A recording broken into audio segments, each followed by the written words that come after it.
तो मेरी बात का यकीन नहीं करोगे, पर प्रेस्टीज मूवी की कहानी सिंपल है। वो उसका नॉन लीनियर नैरेटिव है जो इसे कॉम्प्लिकेटेड बनाने का काम करता है। And that is the speciality of Christopher Nolan direction. वो किसी भी नॉर्मल सी चीज को लेकर कुछ एक्स्ट्रा ऑर्डिनरी सा बनाती है। जैसा कि तुम्हें देखकर लगता है, वैसे ये मूवी दो मैजिशियन की रेवलरी की नहीं है, ना ही मैजिक की है और ना ही टेस्ला की क्लोनिंग मशीन की है। ये कहानी उस ट्रिक की है जिसके जरिए नोलन सिनेमा के जादूगर के सीक्रेट्स ऑडियंस को दिखाना चाहते हैं कि आखिर कैसे विजनरी फिल्म मेकर्स अपने वर्क से ऑब्सेस होते हैं। और इन दोनों कैरेक्टर्स का ऑब्सेशन भी उन विजनरी मेकर्स से कुछ अलग नहीं होता, और इसीलिए ये फिल्म उसी ऑब्सेशन के ट्रिक को दर्शाती है। बस देखने वाले की नजर का फर्क है।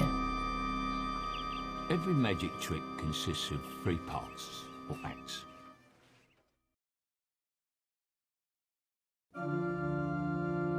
डायरेक्टर नोलन की फिल्म में हर चीज का मतलब होता है। वो कुछ भी बेवजह या सिर्फ अच्छा दिखने के लिए नहीं डालते। जैसे कि प्रेस्टीज नाम का मीनिंग बहुत डीप है और इस फिल्म का हर एक एक्ट प्रेस्टीज को फोरशैडो करता है। ये कहानी इतनी भी कॉम्प्लिकेटेड नहीं है। अगर तुम फिल्म की टाइमिंग को समझ जाओ तो सब कुछ आसान हो जाता है। जैसे कि मैंने कहा कि डायरेक्टर ने यहाँ नॉन लीनियर नैरेटिव का यूज किया है, जिसमें स्क्रीन प्ले को आउट ऑफ क्रोनोलॉजी ऑर्डर से स्ट्रक्चर किया जाता है ताकि कहानी और इंटरेस्टिंग बन सके। प्रेस्टीज में सिर्फ 3 ही टाइमलाइन है। एक फिल्म की शुरुआत की प्रेजेंट वाली, जहाँ सब कुछ खत्म होके बॉर्डन को एंजियर के मर्डर के लिए जेल डाला गया है। दूसरी, बॉर्डन जब जेल में होता है तब रॉबर्ट की डायरी पढ़ रहा होता है। इस टाइमलाइन में एंजियर टेस्ला के पास गया है। और तीसरी टाइमलाइन उनके पास्ट की है, जहाँ से इन दोनों का फैंटेसी वाला ये सफर शुरू होता है।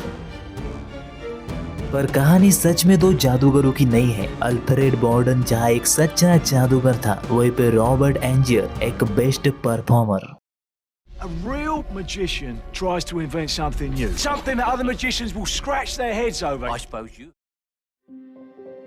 बॉर्डन किसी एक ट्रिक का मोहताज नहीं था। उसकी असली जादू उसका दिमाग है, जो हर समय कुछ ऐसा करने के बारे में सोचता था जो आज से पहले कभी ना हुआ हो। और इसीलिए अगर उसका कोई जुड़वा भाई नहीं भी होता और वो ट्रांसपोर्टेड मैन ना कर पाता, तब भी वो ऐसी कोई नई ट्रिक जरूर ढूंढता जो कि इससे पहले परफॉर्म ना हुई हो। पर दूसरी तरफ रॉबर्ट चाहकर भी ऐसा नहीं कर सकता, क्योंकि उसे सिर्फ ट्रिक को बेचना आता है, बनाना नहीं। एंड आई थिंक इसका इंस्पिरेशन डायरेक्टर ने या फिर ये फिल्म जिस नॉवल से इंस्पायर्ड है उसके राइटर क्रिस्टोफर प्रिस्ट ने टेस्ला और एडिसन से लिया था। निकोलस टेस्ला विज्ञान के जादूगर थे। वो जो बना सकते थे उसे कोई और सोच भी नहीं पाता था।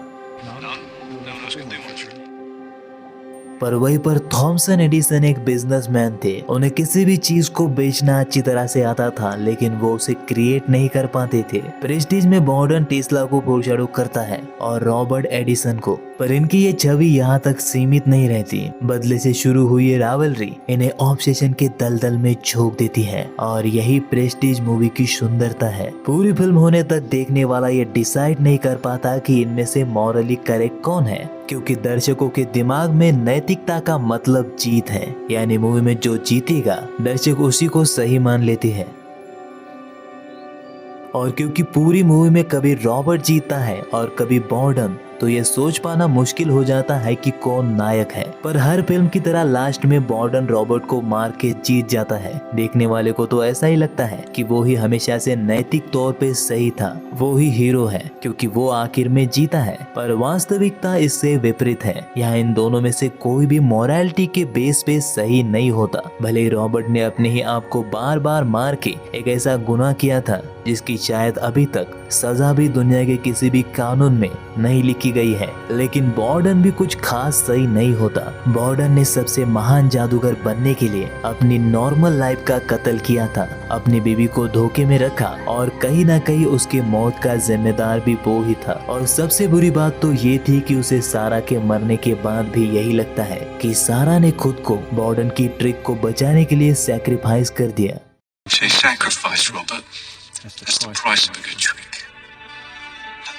इम्पोर्टेंट ये है कि लास्ट में जो हमें दिखता है वो सच नहीं है। बॉर्डन कभी जीता नहीं, क्योंकि लड़ाई इन दोनों के बीच नहीं थी। ये अजीब है पर सच है। इन दोनों में से जो भाई जादू के लिए ऑब्सेस था वो फांसी पे चढ़ जाता है। यही था जिसने जूलिया की वो गांठ बांधी थी। इसलिए बॉर्डन ये कहता है कि उसे नहीं पता कि उसने कौन सी गांठ बांधी थी, क्योंकि वो गांठ उसके भाई ने बांधी थी और वहीं से इनकी राइवलरी शुरू हुई। इसके मैजिक को लेकर कुछ नया करने के जुनून का शिकार सिर्फ जूलिया नहीं थी, बल्कि असली वाला बॉर्डन और उसकी पत्नी सारा की जिंदगी, उन दोनों भाइयों की जिंदगी, ओलिविया का प्यार और लाइफ, सब कुछ इसने बर्बाद किया था। ये जो ट्रिक थी वो भी उसी की थी। यूँ समझ लो कि वो ही था असली जीनियस। और इसीलिए इस सीन में बॉर्डन उससे ये कहता है, What is going on that stage?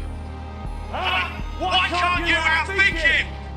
और इन दोनों में से जादू के लिए कौन ऑब्सेस है ये हमें इसी बात से पता चलता है कि खड़ा बॉर्डन उसे ये भी कहता है कि अब बस करो, एंजर को अपनी ट्रिक के साथ अकेला छोड़ दो। पर उसका बेस्ट बनने का ऑब्सेशन उसे वहां ले जाता है जहाँ सिर्फ मौत होती है। और एंजियर की भी यही कहानी है। उसकी शुरुआत बदले से होती है, जहाँ वो सिर्फ बॉर्डन को मार के अपने पत्नी के मौत का बदला लेना चाहता है, जो कि ह्यूमन नेचर है। पर जब वो उसकी ट्रिक चुराता है और उसे वो फेम मिलती है, तब वो भूल जाता है कि उसे बॉर्डन से बदला भी लेना है। यहाँ तक कि उसे याद भी नहीं होता कि उसकी बीवी कैसे मरी थी। वो बस बॉर्डन से बेस्ट बनना चाहता है। बेस्ट बनने का ऑब्सेशन इतना बढ़ जाता है कि अब उसे ना तो फेम में मजा आता है, ना पैसे में, और ना ही बॉर्डन से चुराई हुई ट्रिक से मिली सक्सेस में। You won't bring your wife back. I don't care about my wife, I care about his secret.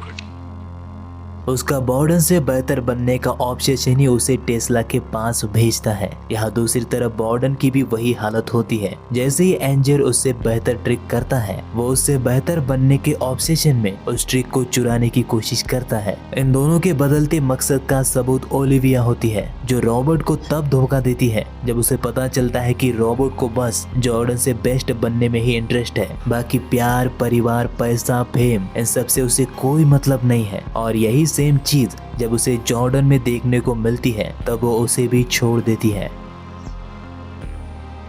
You should go to him. You two deserve each other. Basically वो दोनों बेस्ट बनने के लिए प्यार, परिवार, नैतिकता और अंततः अपने जीवन का बलिदान देते हैं। यानी कि लास्ट में कोई नहीं जीतता और दोनों तबाह हो जाते हैं। पर जैसे कि मैंने कहा, मूवी किसी मैजिशियन के बारे में नहीं है। ये मूवी है उस ट्रिक के बारे में, द प्रेस्टीज। किसी भी ट्रिक के 3 पार्ट या एक्ट होते हैं, लेकिन किसी भी फिल्म को भी 3 एक्ट में ही बनाया जाता है। पहले द प्लेज, डायरेक्टर हमें कुछ साधारण सी चीज दिखाता है, जैसे कि 2 नौजवान जिन्होंने साथ में अपना करियर शुरू किया था। सेकेंड द टर्न, वो तुम्हें कुछ ऐसा एक्स्ट्राऑर्डिनरी दिखाता है जिसको तुम हजम नहीं कर पाते और ना ही डिकोड कर पाते हो कि ये कैसे हो रहा है। जैसे कि रॉबर्ट की बीवी की मौत और उन दोनों की राइवलरी में यूज की गई इम्पॉसिबल ट्रिक्स, जहां ना तो हम ये जानती है कि उसकी बीवी कैसे मरी और ना ही ये जानती है कि बॉर्डन ये सब कैसे कर पाता है, और आखिर टेस्ला की मशीन किस तरह से ये सब कर पा रही है। और फिर बाद में आता है थर्ड एक्ट, द प्रेस्टीज। ये सब कुछ उन्होंने कैसे किया, इसका अनबिलीवेबल एक्सप्लेनेशन मेकर्स हमें देती है। जैसे कि रॉबर्ट ने ये सब अपने क्लोन बना के किया और जॉर्डन ने अपने भाई के मदद से। और यही थी वो ट्रिक जो नोलन ने हमें दिखाई और अपनी हर फिल्म में दिखाती है, द प्रेस्टीज।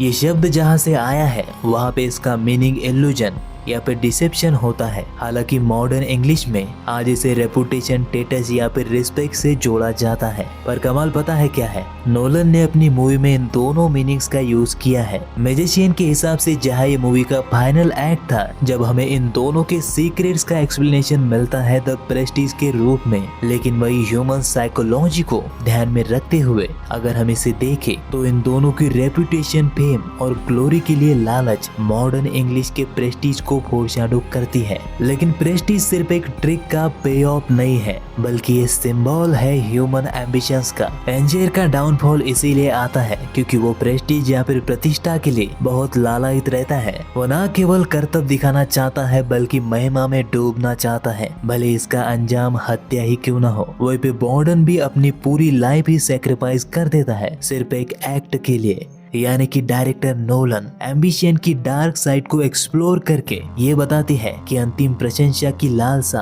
आपको नष्ट कर सकती है। पर अंत में नोलन हम दर्शकों की मानसिकता पे भी सवाल उठाते हुए दिखती है, क्योंकि एक्चुअली में वो हम ही है जिन्हें प्रेस्टीज चाहिए। दरअसल हम दर्शक आश्चर्यचकित होना चाहते हैं, भले ही वो आश्चर्य, दर्द, बलिदान या फिर धोखे पे ही आधारित क्यों न हो।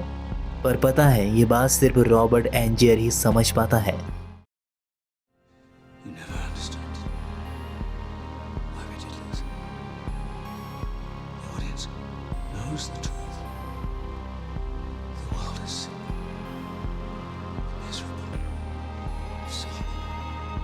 solid all the way through. But if you could fall, even for a second, then you can make it happen. Then you got to see.